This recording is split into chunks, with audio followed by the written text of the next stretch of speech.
How to download music on iPhone for free. Hello everybody, welcome back to my channel. This is me Pipin Bisset, and today I'll guide you on how you can download music or songs offline on iPhone for free.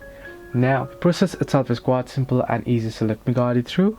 Now there are a couple of steps on how you can do so. You can use certain browsers on your Safari as well, or the easier way is you can head into your app store and there you want to search in for offline music player.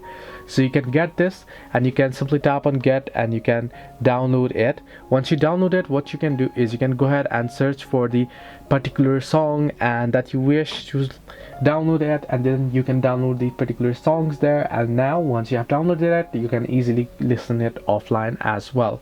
So this is the way. Now not only this, you'll get certain other apps as well, such as Music Pro and Music Player Z and such. So this is the way that you can download music on iPhone for free. Hope this helped you. Do like and subscribe, and do not forget to leave a comment down below if you have any further issues.